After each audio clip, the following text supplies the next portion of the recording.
CP. Hi, Mummy Bear. How are you?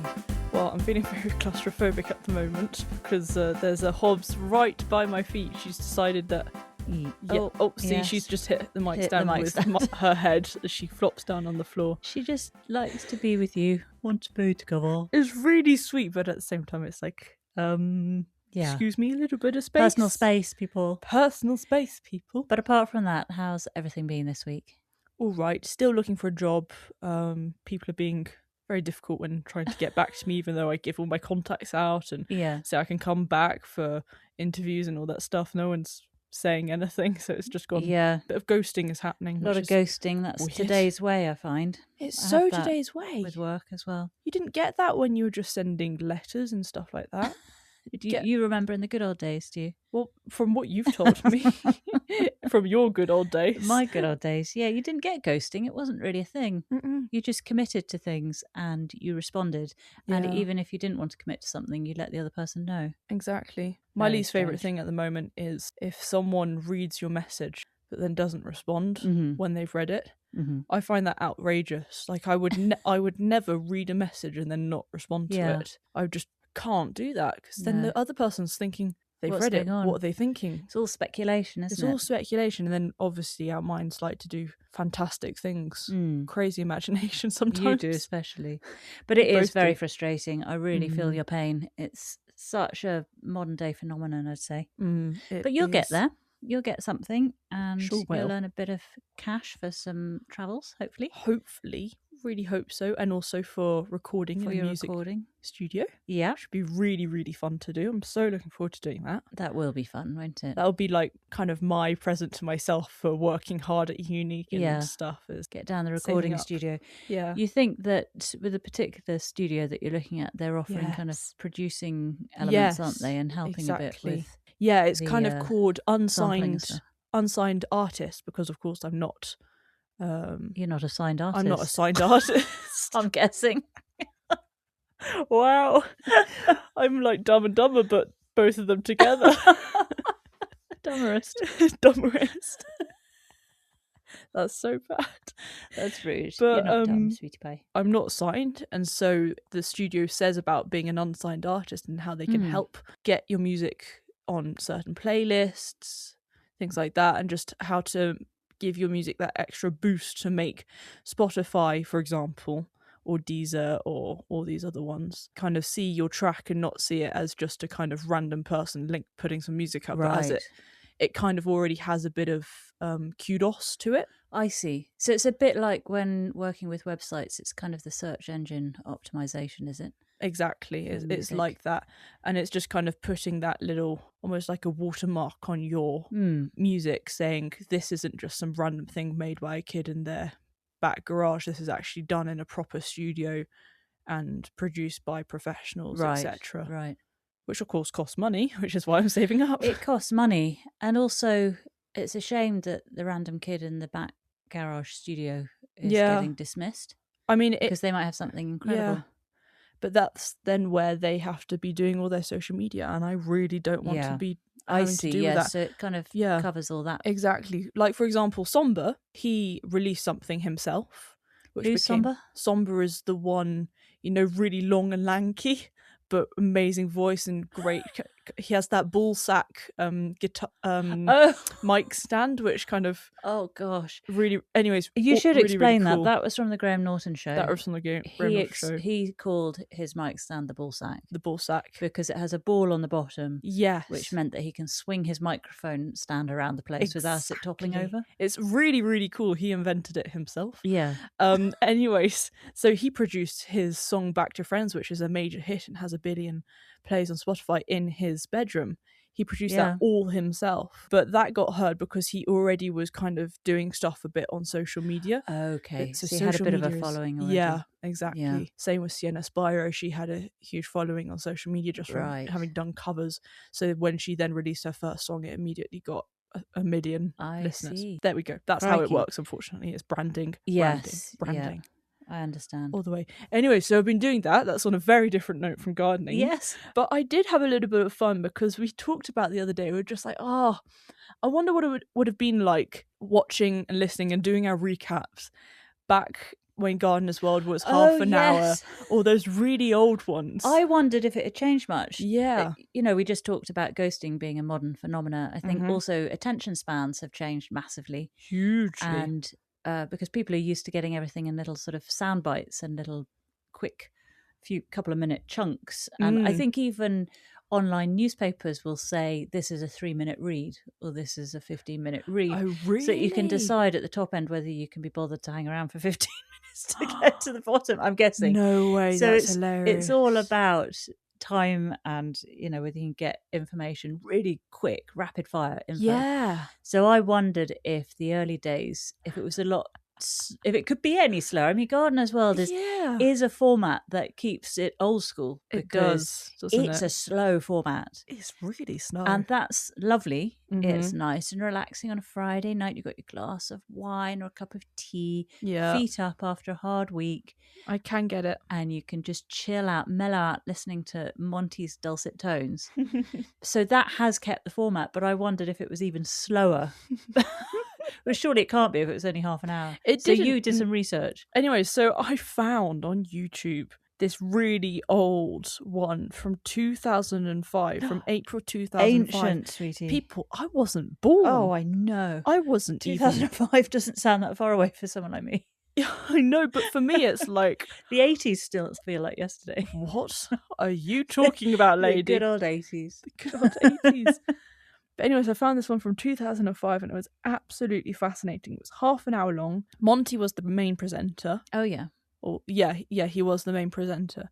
And they were at this place called Berryfields. And what it seemed to be was that Monty, Joe Swift and Carol Klein. Carol had copper red hair. Oh, people. Cool. So cool. Wow. It was mad. I mean, obviously the image is pretty grainy because it's quite old. Yeah. But it was really fun because all three of them were at this garden called Berryfields and they were kind of creating the garden.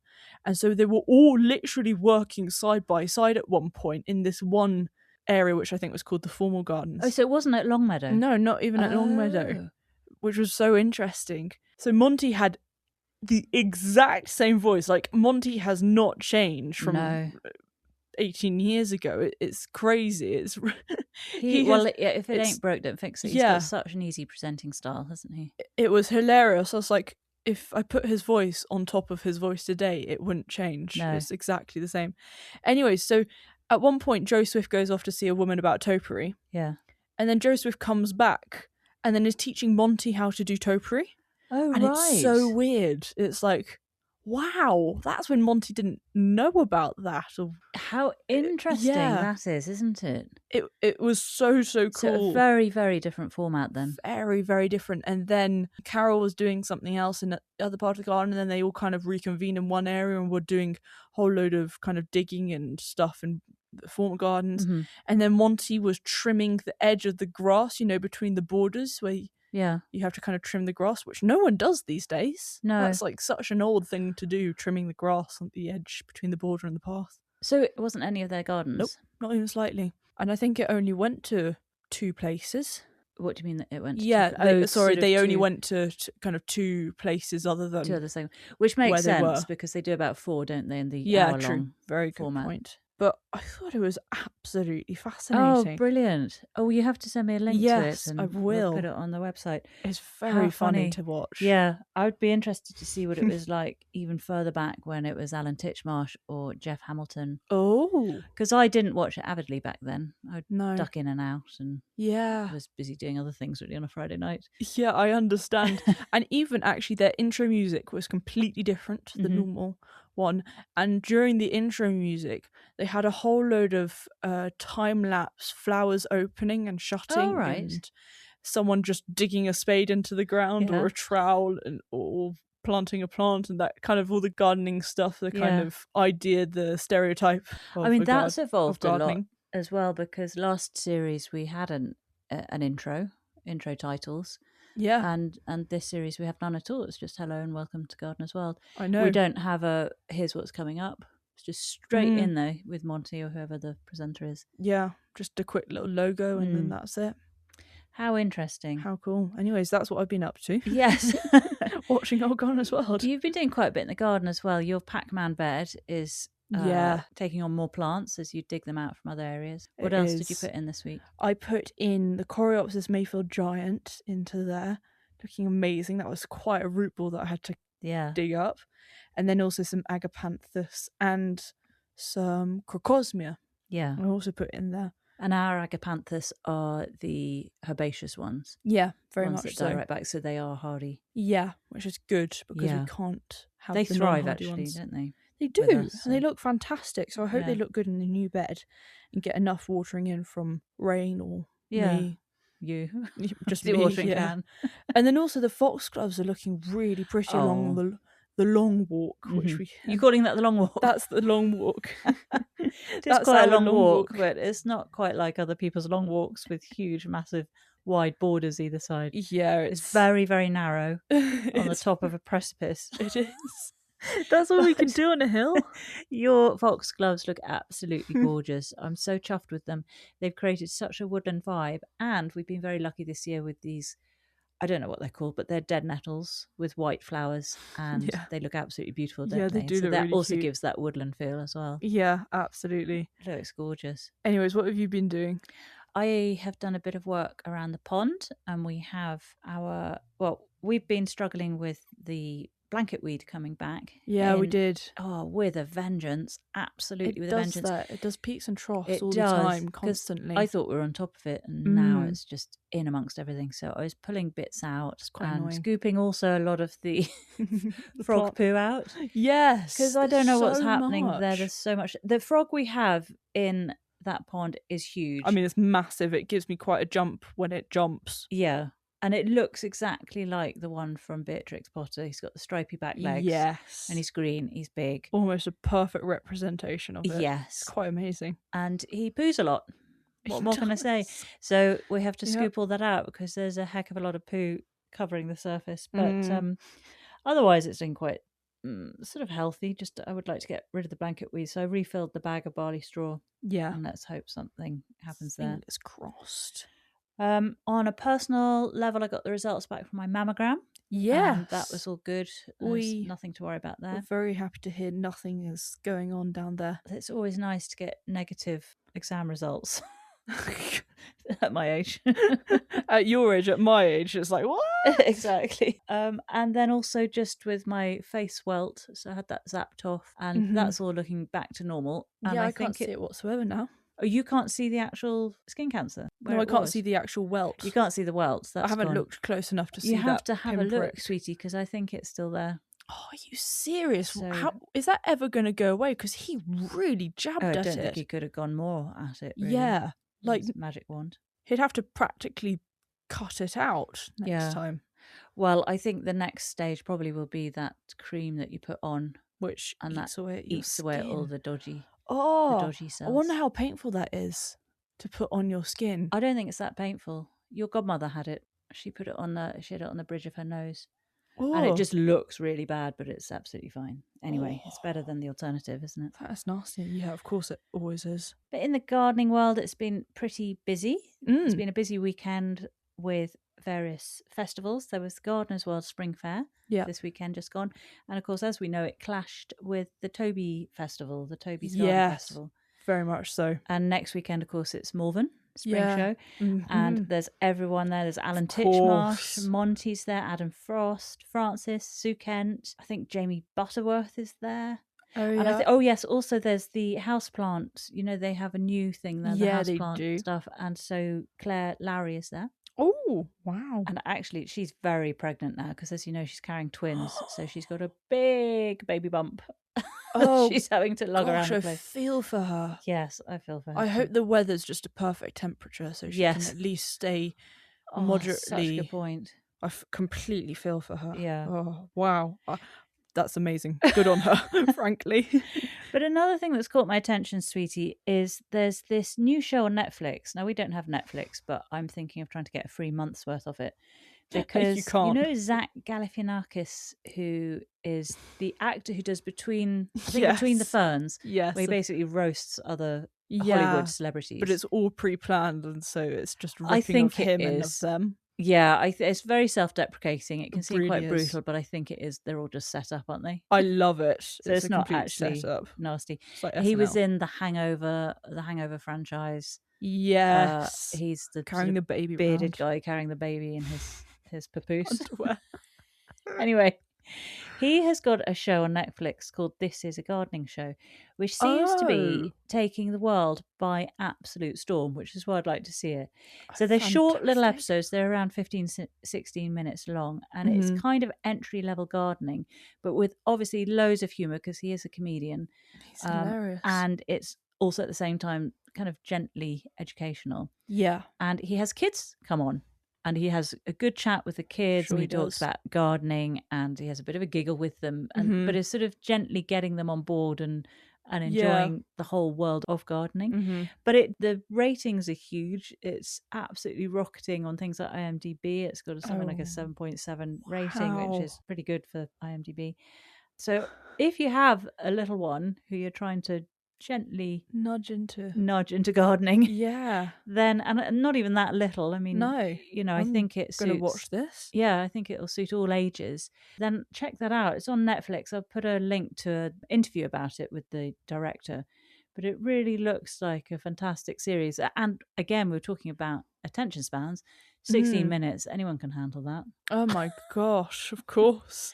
So sweetie, I thought we'd try and get Netflix for a week. What's it, a month you can get free, or a week you can get free? No, you can't get anything free. I've tried to. Oh, can't you? No, they don't do any free trials, which is awful. You have to start off with paying. Okay. But we can watch some other things on there. We'll have to do it when it's really rainy. Yeah. Wake Up Dead Man. We've got to watch that one. That's a Knives Out mystery. Oh, right. Highly recommend watching it. Is it a sequel to Knives Out? Yeah. Oh, okay. Kind of a sequel. Well, it's with Benoit Blanc. Is it? Yeah, it's with him. I want to still with Daniel Craig. Okay. Yeah. Check that out. It's fantastic. Well, I have some housekeeping for last week. See. I have a couple for me and I think one for you, don't we? So first of all, I said about crocodiles. If you just what did you say about crocodiles? Just jumping into this episode with no understanding of what was talked about previously, this must sound so weird. We cover all topics, don't we? But I said crocodiles can run at 30 miles per hour. They can't. It's nearer to 10 to 11 miles per hour. Okay. So don't worry too much if you see a crocodile on land. Do run away from it, but carefully. Obviously. Because you don't want to trip over. Don't just go in all sorts of trouble. Hey, come on, kitty catty. Don't do that. Don't do that. That would be really, really bad. And then my other one is about 9-banded armadillos. I said they're the only non-human hosts of leprosy. Yes. They're not the only animals. Oh. There are also red squirrels. So if you're looking in the British Isles, red squirrels can be hosts of leprosy. And wild chimps in West Africa also. However, armadillos are the only ones known to be able to transmit to humans. Oh my gosh. But also, do you want a little leprosy fun fact? Oh, I love leprosy. You know me. You've come to the right place, Sweet Pea. This is the place. You know me so well. Fun facts. Always asking about leprosy. Soil can also transmit the bacteria through, skin cuts or abrasions, because the leprosy. Some research has been done in India where leprosy is still a problem. Yes, I have heard about that. It was done by the Leprosy Mission in India, and they found that the soil amoeba can also be a reservoir for leprosy bacteria. And then you have a cut on your hand. Yeah. The amoeba gets into your cut. You have a problem. Ooh. I'm still going to be touching soil though. Yeah, I think you're all right here, but just something to think about when you travel.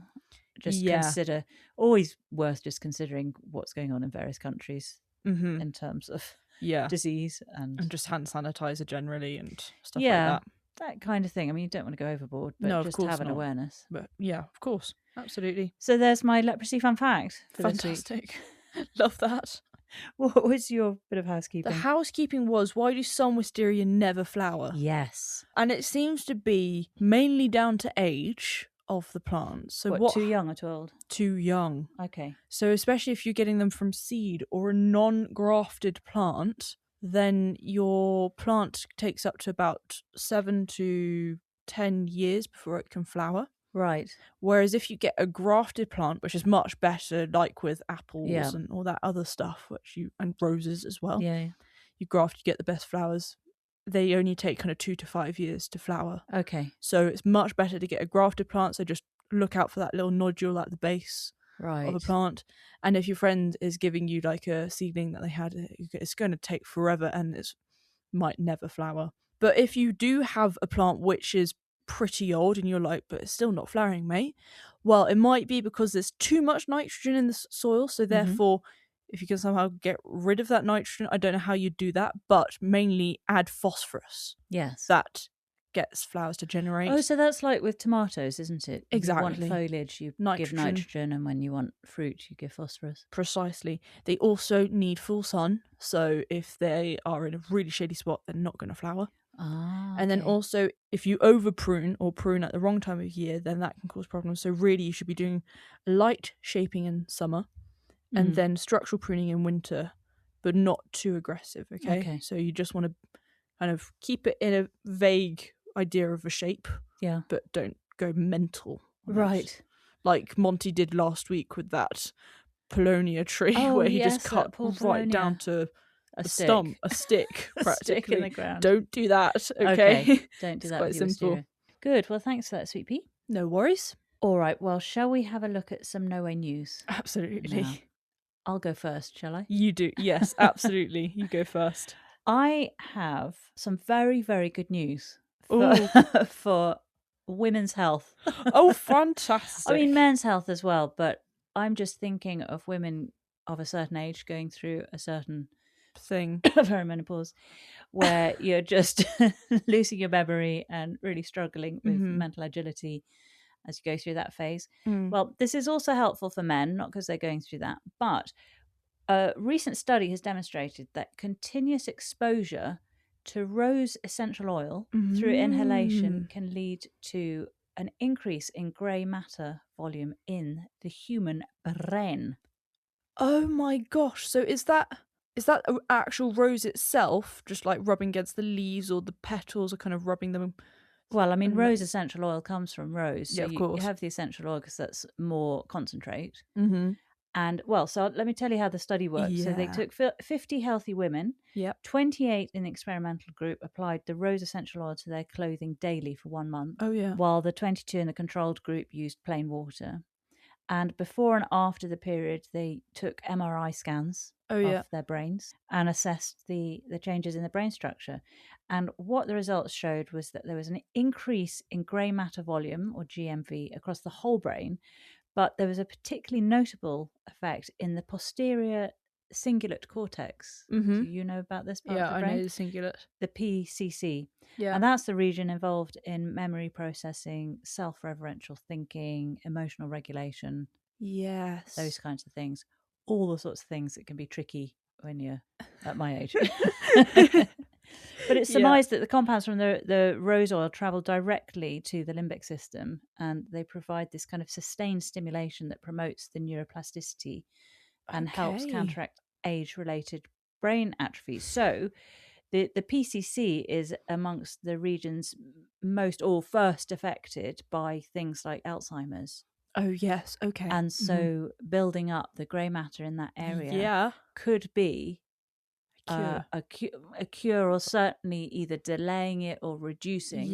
Preventive action. Perhaps it is a cure, who knows, but it means that a lot more research is going to be done in this area. But it is very interesting. The first evidence that prolonged scent inhalation can induce structural changes to the adult human brain. Interesting. I find it extremely exciting. And you've got some rose essential oil in your candle making kit, haven't you? Yes, I have. Guess what I'm going to be wearing for a whole month on my clothes? No.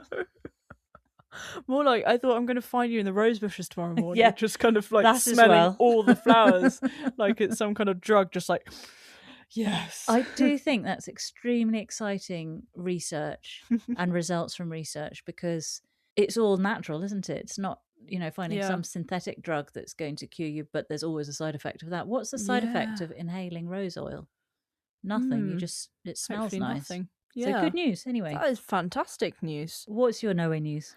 Mine is a very different subject. It's about sandwiches being smuggled into space.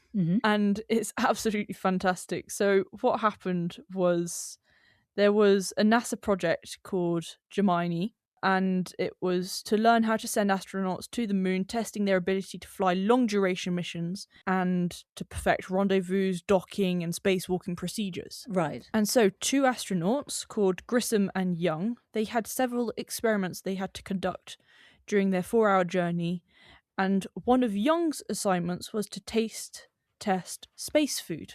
All right. And so he had a few meals that he would have to try out. So he had to try out an entree, a main, and a dessert and a drink. Yeah. So very formal. But he really didn't like the idea of having to try these vacuum-packed, awful extraterrestrial packages. I can imagine. So he snuck into his astronaut suit a corned beef sandwich. No. Yep, he snuck it in there. And then whilst they were in space, zero gravity, people, remember this, he took out his corned beef sandwich. He said it smells a little interesting. Oh, no. But took a bite of it. But what happened was all the crumbs from the rye bread went... floating around. Started floating around. What do they call it? The spaceship? Yes, in the space shuttle ship. Yeah. Cabin. Exactly. I don't know. What's it called? I don't know, just in the spacecraft. But you might be thinking, oh, it's just tiny little crumbs, but they can get into the joints and everything and can actually cause quite a lot of damage to a space shuttle in zero gravity. That you might be thinking, oh, it's naughty, just... wasn't it? Like naughty boy. That sounds weird. It's just a very naughty boy. He was a naughty boy. Anyway, so... This was quite a big thing that happened, so much so that the House of Representatives Appropriations Committee had to discuss it. This is the NASA committee on what was called the sandwich scandal. George Mueller, NASA's associate administrator for manned spaceflight, said, "We have taken steps to prevent reoccurrence of corned beef sandwiches in future flights." My gosh. Well, first of all, the story is incredible, but that isn't a Russian assassin or Yorkshire accent. That wasn't a bad American accent. That sounded more like Kermit the Frog, frankly. You did sound like someone speaking from the NASA space station. Anyway. That's great, sweetie. You're expanding your accents capabilities. Yeah, it's fantastic. Well, that's good. Well, anyways, even though there was this sandwich scandal that happened in NASA, Young was the first person to fly in space 6 times, the first person to circle the moon alone, and the first space shuttle mission commander. To eat a sandwich. To eat a sandwich. But he served as an astronaut for 42 years, longer than anyone else to date. Did he not get dismissed then for doing that? Clearly not. He didn't. Obviously, they put a lot of preventative things in place so that no one else could do it, but he didn't lose his job or anything. Wow. He carried on for 42 years. Gosh. I know. So that was the first and last sandwich in space. And last corned beef sandwich in space. I like that. Well, I have an animal fun fact for you, Sweet Pea. Great. Do you know where the majority of red food dye comes from? Is it beavers? You're right. Did that shock you? Oh, that was such a considered answer, sweetie. Yeah. And no, not beavers are vanilla. That's where vanilla extract comes from. Yes, I remember. See, I remember the fun facts. Yes, well, sort of. You're on the right track, though. It is from animals. Oh. It's from a little bug. So when Europeans arrived in South America in the 1500s, they discovered that the Aztecs were producing this beautiful, vibrant red dye or fabrics. Amazing. What was more was that this red wasn't sort of fading in the sun or in oxygen. Oh yeah, it maintained its vibrancy for a very long time. Oh cool. And the colour was being extracted from the cochineal bug, and the cochineal bug lives on cacti, specifically prickly pears. Oh, so what they would do, they found that basically the cochineal bug will produce this red liquid when it's being attacked by predators. So it's meant to put off predators. Deter predators. Yes. But instead, obviously, humans were catching on to this and just scooping up these poor little cochineal bugs by the truckload. Yeah, so they would take the insects, they sun dry them, crush them, and then dunk them in kind of an acidic alcohol solution to produce carminic acid. And the pigment that eventually becomes carmine or cochineal extract is then used for dyeing clothes. It's used in foods. It's used in beauty products. And about 70,000 insects are needed to produce just 500 grams of dye at a time. These poor little things. And today it's still used in all sorts of foods. So from yogurts, if you've got, for example, a berry yogurt to make it look like there's some berry in there, they use the dye. Also in ice creams, cakes, like Mr. Kipling's cakes. Even soups, bachelor soups, they use this dye. Processed meats, Skittles, of course. Skittles, that's obvious. Also beauty products such as lipstick, blushes, stains for your lips, those sorts of things. Interesting. But you'll struggle to find the name of it on the product because usually it'll say natural red for Crimson Lake or just E120. That's to give the carmine its European Union food additive classification number. Okay. But actually, as E numbers go, it's one of the healthier of the E numbers. Okay. And there are very few people who have a reaction to the cochineal bug dye. But otherwise, generally, it's pretty good. But it's a huge industry for Peru. It provides around 32,000 jobs for farmers. Oh, that's good. And in 2012 alone, they exported 647 tons with a total value of £33 million. Ooh. So a really, really big industry. The trouble is, it's a finite resource. And it doesn't bode well, obviously, for the cochineal and also for prices. So the prices are going up, which is making buyers turn to synthetic dyes, which, of course, isn't ideal for human consumption. Then industries are trying to find other more natural dyes. For example, beetroot. Exactly. Beetroot. So you think, well, that's really great. And wow, what a colour beetroot gives. We had a dragon fruit kombucha that I brought back the other day. And that, I was a little worried because it had this crazy kind of purpley pinky red colour to it, and I was like, that's not the dragon fruit itself, because the dragon fruit is practically white. But then I saw that in the ingredients it was the beetroot extract that created the colour. So beetroot's great. The problem with beetroot is that it does react, it oxidizes, so eventually it loses its colour. But it's fine for foods with a short shelf life. That's no problem. Okay. But unfortunately what it means is that industries are turning towards the synthetics. And so red dyes become less good for human consumption. But it's this balance, because you've got concern for the animal, of course. Then there's the industry in Peru. Then there's human health. So trying to balance all that. Oh, cool, blimey, O'Reilly. Not a great story. But that is where the majority of red food dye currently comes from. That is very, very interesting. Well, finally, Sweet Pea, before we have a recap of Gardeners World, what's your plant fun fact? My plant fun fact is about seed shells. It's where you get the little seed. Seed shells. Yeah, seed shells. It's where you get the little seed which stays attached to the little seedling when it comes up. Oh, yes. And it kind of sticks to the leaves on the top. Usually the first two, the non-true leaves, the kind of normal. Primary leaves. Yeah, the primary leaves. Anyways, and it's just quickly to tell you how you can get rid of that, because I had that this weekend on some of the chili plants. Oh, yes. And usually it's because of either soil density or soil moisture. Oh, right. So it's very easy to get rid of, so don't worry if you do have it. All you have to do is spritz the seed itself with some water, leave it for 10 to 30 minutes, and then you can quite easily just kind of peel it off because it's so moist. Right. It comes off nice and easily.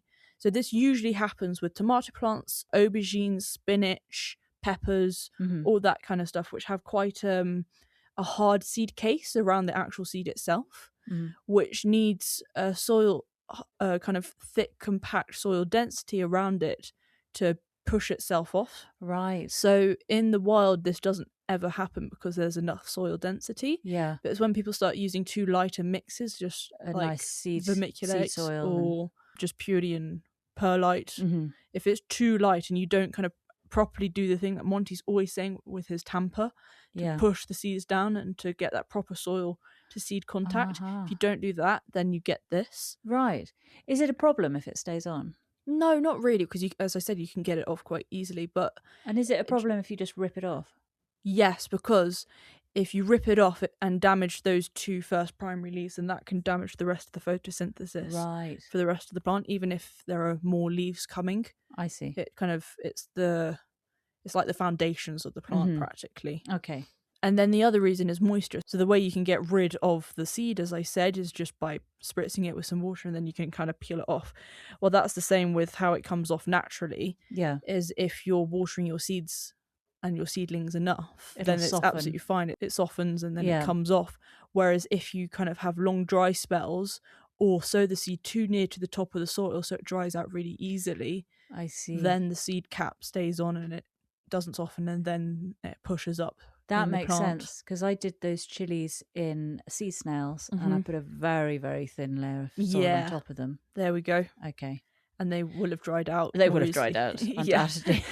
Exactly. So that's what's happening, people. Oh, interesting. Thank you for that. Well, no worries. We'll have a look at Gardeners World now. Yes, we will. This is recap time. This is Gardeners World 2026, Episode 8, Recap. Off we go.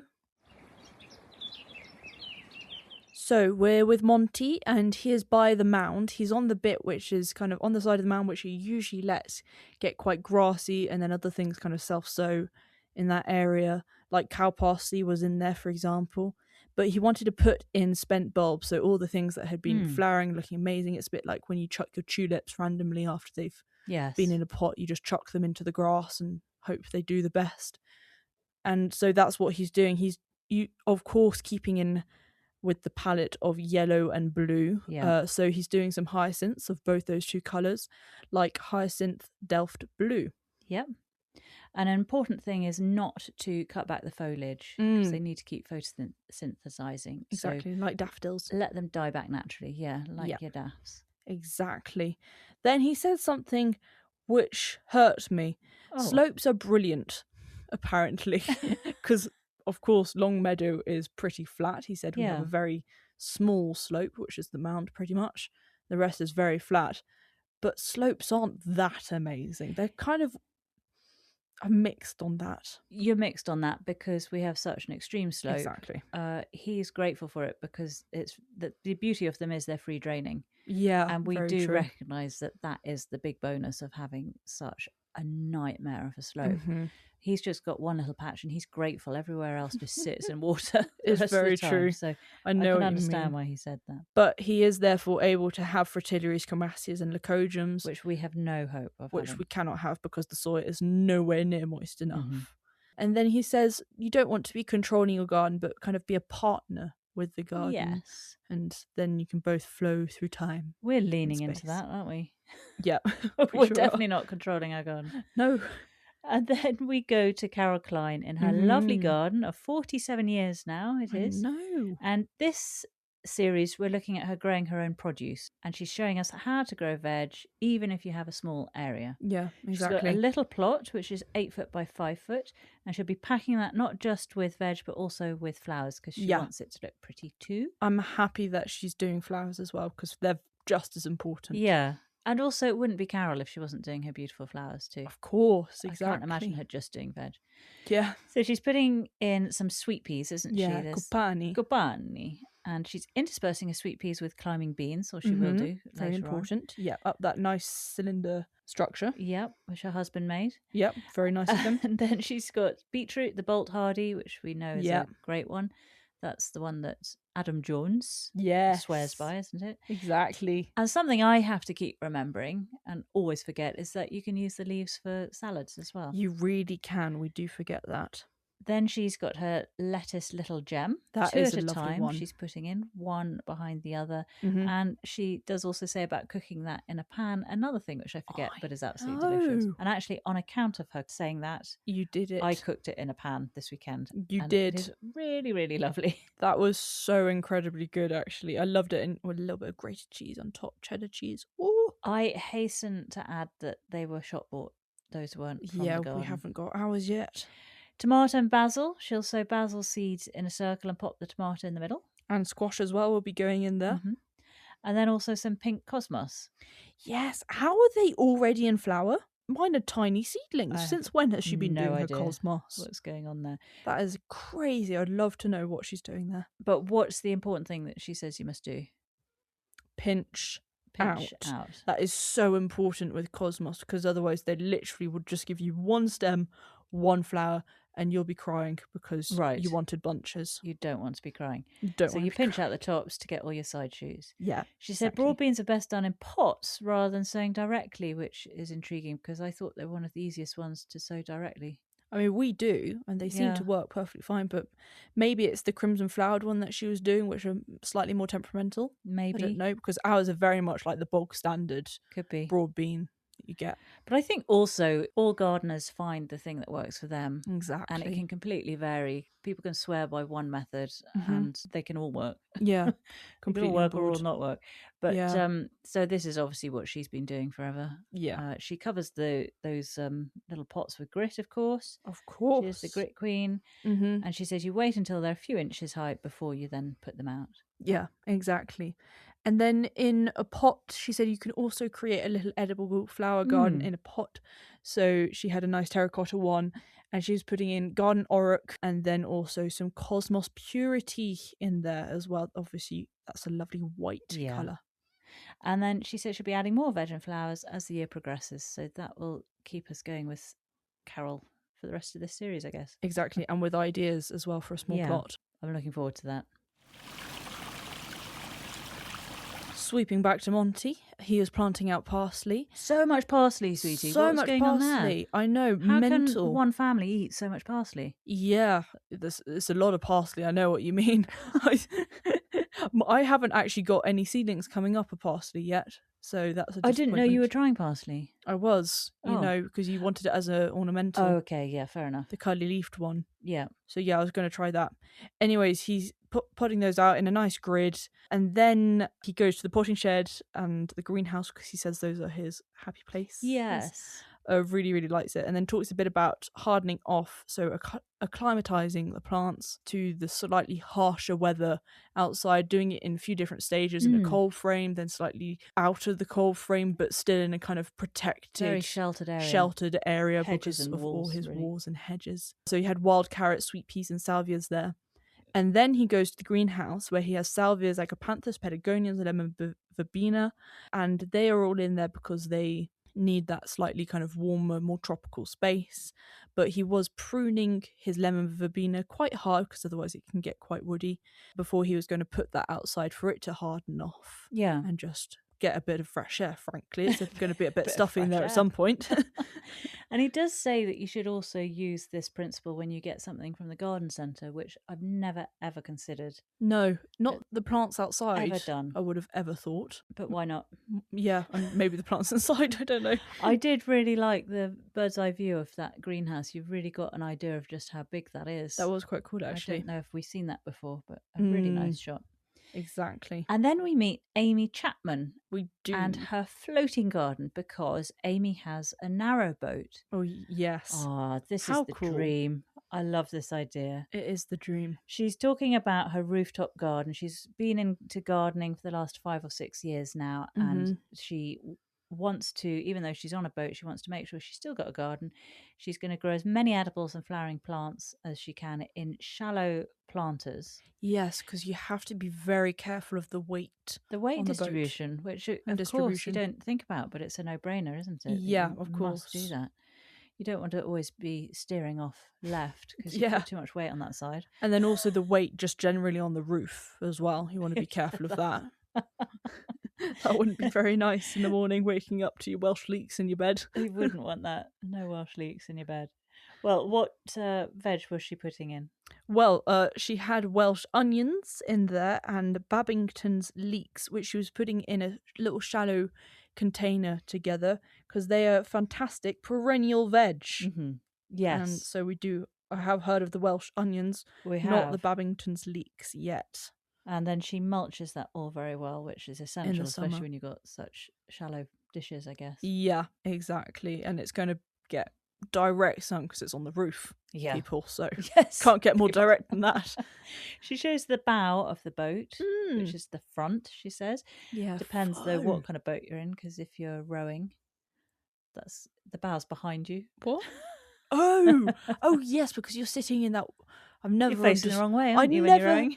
Since madness, I tell you. It's completely mad when you think about whoever created rowing. Who wanted to be facing the wrong way to where they're going? Because you've got more strength on a pull than you have on a push. Of course you have. To pull the blade through the water, not to push the blade through the water. I mean, people, I am talking to a rower here, so of course I was going to get the monologue. Anyway, she's putting lots of colour and cheerfulness into that area, isn't she? And she had some honesty, of course. Which is the perfect thing to add colour at this time of year. I can't imagine not liking honesty. There's nothing not to like, is there? It's such an easy plant. The seed pods are just gorgeous.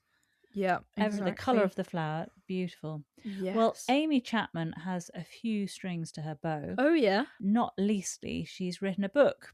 Seems to be her most recent project.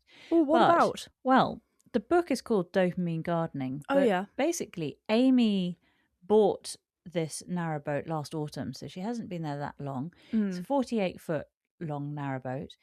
And she bought it in autumn, moved in there in autumn. So she's had the two toughest seasons of the year, autumn and winter. Crikey. Hasn't been without many, many difficulties. And she does talk about that a bit in her social media posts, which is great to see, because it can all sound like, as I said at the top of this segment, the dream. But there are lots of things to worry about, aren't there? On a boat and an old boat, and you've got to fix everything. Exactly. You think about a leaking roof in a house. What's it like in a boat? Oof.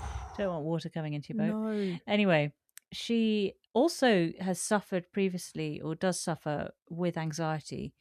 And it's always been a real struggle for her, especially when she was younger. And she's never really sort of felt she's found her place. She's felt out of place in various environments, but she has found solace in gardening. So like so many of us, we hear this story very often. So she decided to write this book, Dopamine Gardening, and listen to the tagline for it: with an inspiring and crafty new project for every weekend, from growing calming chamomile from a tea bag and edible mushrooms on used coffee grounds, to harvesting your own mood-boosting tea blends and crafting compostable bird feeders, the projects are low-cost, sustainable, and designed to suit any space. Whether you're an experienced gardener or a curious beginner, this book encourages you to slow down and find focus and joy in completing creative, satisfying tasks working with plants. Very cool. And I had a look at some of the pages that they show on Amazon, and there are fantastic things. Like, she makes a plant pot out of mycelium. Oh. So a biodegradable plant pot that you can throw in the compost afterwards. Which you can actually plant in once you created it. Uses mycelium flour. So something I think I can imagine you really enjoying making. Gosh. This kitchen is going to get messy, people. Oh dear, you can do that outside. I'm sure I will, of course. But it looks like a really, really fantastic book. And actually, I mean, I did look at it in earnest on Amazon, and I think I'd be quite interested in getting that one. Ooh.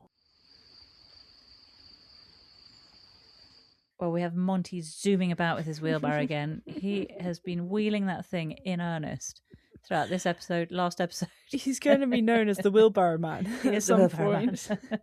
It's really, really cool. And he also mentions that when he first moved to London, they nearly got a houseboat, but he turned it down as he wanted a garden. Gone. Anyways, Monty is showing us the grass borders that he cut back really quite savagely earlier on in the year, but they are looking fantastic now with loads of extra growth going on in there. Yeah. Like the miscanthus, that looks fantastic.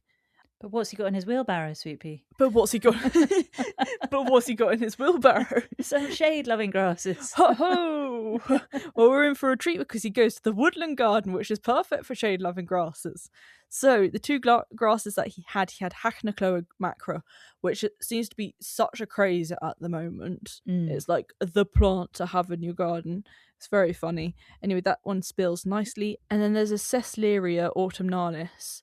That is apparently best in spring and autumn. I mean, the plant says it all. And looks good in clumps. Yes. So that's very important to do little clumps of 3, ideally 3 or 5, I think you can do. Now to Advolly Richmond at the Backhouse Rossie Estate in Fife, Scotland, to look at daffodils.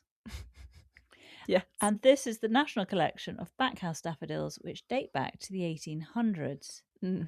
Created by one family, the Backhouse family. And 2 incredible women who are keeping this going, or one who started it, one who's continuing the legacy. Exactly. So Advolly explains that initially the only daffodils in Britain were the wild ones, and they were seen as rather common, but then new varieties were produced and they became more fashionable. Then in 1884, Robert Ormston Backhouse married Sarah Elizabeth Dodgson, a pharmacist's daughter. And she'd grown up seeing her dad using plants to prepare and dispense medicine. Of course. And her father-in-law had already cultivated an array, and using her dad's knowledge and her father-in-law's collection, she started creating her own. Yeah. And there are a few that Advolly went through, but I liked how she named all her daffodils with retail in mind. So she's got a good business mind. Yeah, she was a proper businesswoman. Yeah. Buy, sell, sell. Buy, sell, sell. So, for example, she had the Lord Kitchener daffodil, and that was named after a well-known military man. Yeah.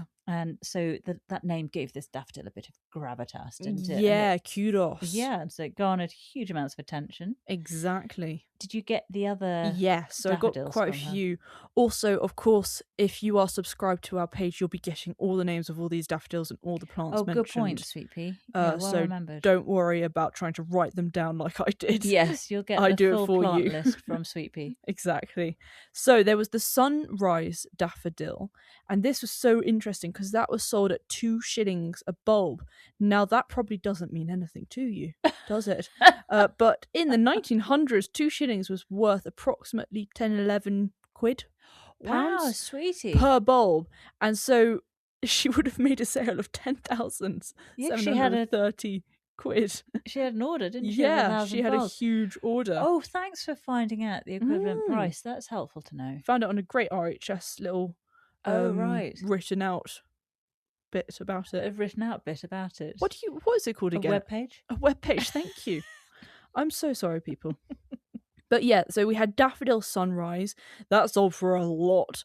Then we had Daffodil Mohican. That had the incredible red edge to it. Yeah. That was looking fantastic. And that was kind of her specialty, was trying to get the cup bit, so the little middle bit, trumpet, to be a different colour. So ideally not a yellow, but she was trying to go down the kind of more oranges, reds, and then even pinks. Well, yellow's so yesterday in a daffodil, isn't it? So yesterday. So yesterday. So last season, says the devil wears Prada. Season. But she also had the Daffodil Dick Well band as well. That had a red cup. Yeah, that was the classic Sarah Backhouse orange red cup variety. And she created over 500 varieties of daffodils, which is absolutely incredible. Amongst them was Daffodil Abundance, Daffodil Alba, Daffodil Albion Star. And it's also incredible when you think that apparently it takes 5 years from seedling to flower with a daffodil, and some varieties needed 3 crosses or more. I know. Absolutely mental. Anyways, her big achievement was getting the pink cup daff. Now, this obviously isn't a Barbie garish pink, but a very pretty salmon pink, which is my favourite pink. Yes. And they do not occur naturally, so this took a lot of crossbreeding. A lot of work. Like, crazy. And finally was called Narcissus Mrs. R.O. Backhouse. Yes. After her husband. But yes. But with a Mrs. at the front. I mean, it's after her, but yeah. She won loads of RHS Awards of Merit, and she was the first woman to win the Peter Barr Cup. Yeah. Then we meet Caroline Thompson, who is a descendant of Sarah's. I know. And she has just put her life into now trying to track down the pink cup varieties of Sarah's, but has really struggled. But she did have inside knowledge. Her mother remembered, absolutely love these this little story. Things. Her mother remembered as a small child Robert Backhouse, her older cousin, coming to her grandparents' house with a gift of the pink daffs. So Caroline went down to Herefordshire to her grandmother's place, which is now a nursing home. And she had a look around the garden, and amazingly, there they were in the same spot her mother had seen them being planted. No way. Wow. Can you imagine saying to the nursing home, do you mind if I just dig these up? Yeah, that's I don't know if she dug them up, does she? But what a story. I mean, know. that must have been so exciting for Caroline to finally find those. That's so fun. It's like with those family tree things that you can do online where you put your DNA swab or whatever. Yeah, and you get your whole family tree. And you just like find out so much about the history and anything about them. It's so cool. Yeah. A bit like that. But Advolly does make the point, you said, it's named after her husband, but he was very supportive of everything Sarah That's what did. I liked about it. Yeah, and Loved after that. her death, he wrote, "I hope to continue to care for her beautiful flowers, but I fear the supply of new varieties will cease."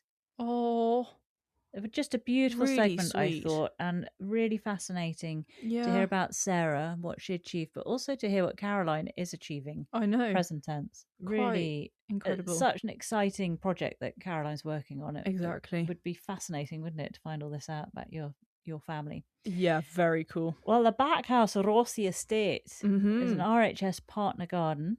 Okay. And they have black pudding scones in the cafe, Sweet Pea.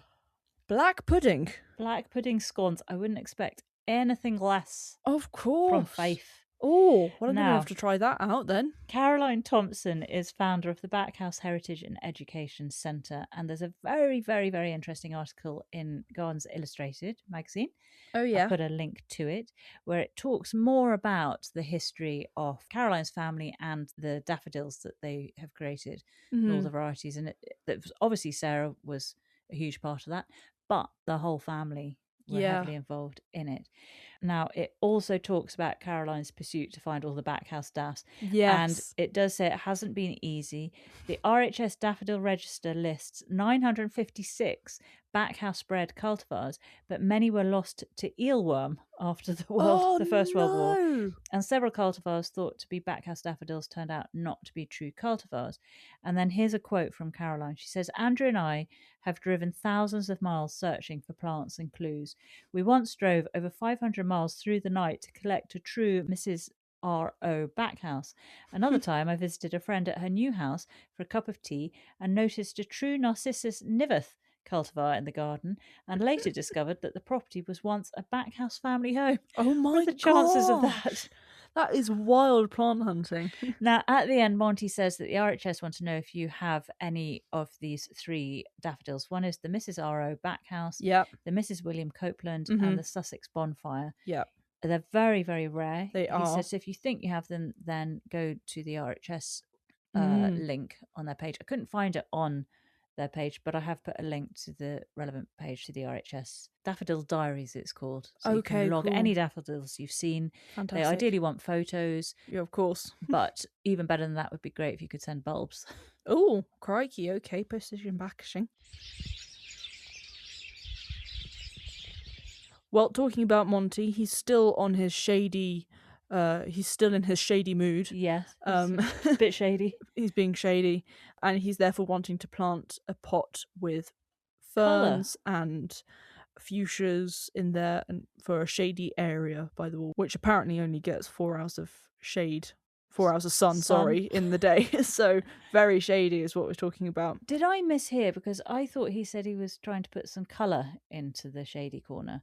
Yes. But then this pot of plants that he potted up. Yeah, it didn't have colour because they hadn't flowered yet. Yeah, but they weren't going to either. They were. The fuchsias, one was white and one had a very little bit of pink. True, that's a good point. They were kind of pinky. They were quite pink when I looked up photos of them. Oh, were they? They go quite pink. Because the main colour seemed to be from the Ethereum Nipponicum. The Ethereum Nipponicum variety Pictum Red Beauty. Yeah. And then they had Fuchsia Annabelle. They don't like too much moisture.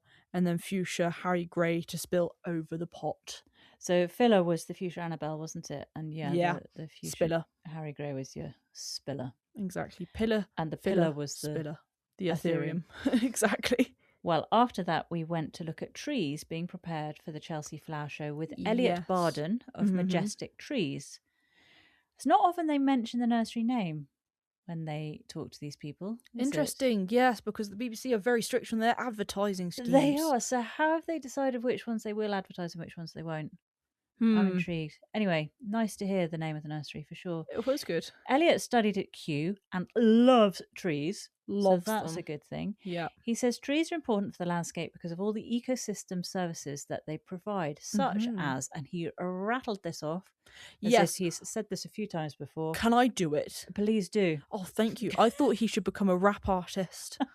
Wind dissipation, flood mitigation, carbon sequestration, and habitat creation. Yes, it's interesting you say it's like rap lyrics. Yeah. I was going to say these could be good song lyrics for your music. Oh my gosh, they could be. That would be amazing. And he he says that there are 3 guidelines that he has: select the right species in the right place for the right reason. Exactly. And with climate change, everything is changing so much so that the UK's climate could become that of Barcelona very soon. By 2050. And possibly like that of Azerbaijan by 2100. Yeah, which is not good. Yeah, not good. And a lot of our British native trees are going to struggle. Yeah. So that is why Eliot is looking at non-natives. Yeah. And he said the non-natives are also known as exotics. There are around 3,600 to 4,000 varieties of exotics in cultivation compared to our native species, which is around 30 to 35 species. Yes. And Eliot's working with Kew to look at the scientific research and how they can be put to best use in the commercial trade. And then he speaks to Kevin Martin, who is still at Kew. He's head of tree collections at Kew. He sure is. And he's trying to understand what the landscape's going to look like in 100 years' time, long after we're gone. Yeah. Or certainly long after I've gone. You might live to 118. That would be awesome. That would be awesome, wouldn't it? So he said we need to select trees now, not purely on horticultural merit, but we need to look at the function. So cooling, shade, rain interception, all those sorts of things. Anything it can do for the soil with its roots, if it can give back or if it really sucks up and takes everything away from the ground around it. And so Kevin said that Chelsea Flower Show is so important because, was it Kevin or maybe it was Eliot? Because cultural changes need to take place. Yeah. And Chelsea Flower Show is a great place where you harness people who are interested and going to listen to that. Exactly. It's re-educating again, isn't it? And it's also, all about re-education. It's showing off all these incredible plants where people are just meant to be going, wow, look at that. Yeah. And so therefore will immediately be attracted to it. But I think also the important thing is understanding, it's very easy to say, oh, I've got a garden full of native trees or native plants. That sounds very wholesome and correct to have the native trees. I know what you mean. I think, we've spoken to Chris Dagon, for example, a chit chat with him, and he's creating a nature reserve essentially. I know, it's incredible. And he's all about native trees, but I think we do need to adjust our thinking. We do. And not see non-native as bad, native as good. Yeah. It's just fact. We're going to have to change things up, aren't we? We're going to have to switch it up a little. Unfortunately, because we're not doing that much about climate change. We're not doing much about climate change. It seems to be a bit of a runaway horse. Yeah. So we now need to work with it rather than fighting it, I guess. Yeah. So he talks about 3 trees that they're taking to the Chelsea Flower Show stand. Fantastic names. As I said, you'll get them all if you're subscribed. Beautiful trees as well. Really, really, I love the first one. This is my favourite tree. Cercis canadensis, forest pansy. Love that name, first of all. Have you looked it up? I looked it up. Isn't it stunning? Heart-shaped leaves, which go from all proper deep red colours and almost pinky tones and orangey tones. They unbelievable. Look absolutely incredible. And then also it's fantastic for a dry urban environment. So that is going to be great with climate change. And it's non-native to us, but it is native to North America. It is. They say on the RHS page, they say avoid planting in frost pockets. It grows around 60 centimetres a year. Ooh. And this I couldn't fully understand. On the RHS page, it says grow in fertile, moisture retentive, well-drained soil. And I couldn't understand how those that are like works. complete opposites. Moisture retentive. That's what I felt, but I'm obviously missing something with my ignorant gardening brain. But it can be planted in sun or partial shade. Okay. And plant it in its final location when young, because older plants resent being transplanted. So it's hardy to -10 to -15 degrees. Fantastic. Beautiful tree. I have a feeling we might have the same favourite plant. Oh no. Oh no. The way you've raved on about it, the way I've raved on about it. Anyway, okay, we shall see. Fine, we'll be fine.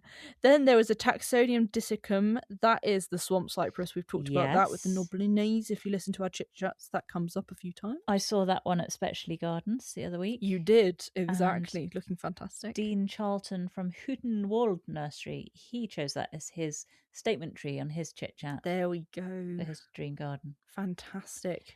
And then there was the Sorbus eulogiensis Olympic flame, and that obviously looks incredible and has great spring flowers. Great spring flowers for insects, berries for the birds later on. And then the colour, whoa! And then the colour, and RHS call it a low maintenance tree. Fantastic. It mustn't dry out. Now, Eliot Barden, he's operations director at Majestic Trees. And he is he's maxed out with his qualifications. He completed the Q diploma with distinction. Ooh. Prior to that, he completed his Q apprenticeship and studied both RHS Level 2 and 3 in horticulture, all with distinction. And in 2022, he's honoured with the UK Young Grower of the Year, and then went on to win the AIPH International Young Grower of the Year in 2023 in Essen, Germany, against candidates from all around the world. Wow. And he's also a fully qualified pesticide applicator. Oh, it just sounds funny after all those other qualifications. But he's your man. If you want your pesticide applied, he's your man. That is a weird one to add in there. But amazing. He's doing really well with his career. And then we have Kevin Martin. He's head of tree collections at Kew. And I found this very interesting video on the Kew website, which is also on YouTube, and I'll put it onto our website, with Kevin talking, and it's about 15 minutes long. And it goes into more detail of what he was talking about briefly on Gardeners World this week. I didn't know that in 2022 there was the very severe drought. I knew about that, but Kew lost 460 trees in that drought. Isn't that devastating? Shizables, that's bad. They had to look at whether this is the new norm and how they're going to manage it. And he's working with colleagues across the world. Yeah. And on the video, he's talking to a colleague in Sweden who's also doing exactly the same thing in parallel in Sweden, looking at how to manage trees and climate change. And one of the things they said was, rather than just a complete off-centre shift, you can take a UK lime, which might be struggling now in the UK, and have a look at limes that are from other countries, such as the Romanian lime or the Azerbaijan lime, which can still handle the cold winters, but also is currently proving to handle dry summers already. Absolutely. That's such a good point. Very interesting, the work he's doing. At one point, he's shown taking seedlings and he's taking the stem and shoving them into this sort of electronic gizmo. I have no idea what was going on. And I really want to know what he was doing. There was no mention of what he was doing. He was talking about something else. But I would love to chat to Kevin. I think he'd be very interesting. Can you imagine what his dream garden would look like? Oh my gosh. That would probably be a lot of trees. Fun. Probably. I wonder why.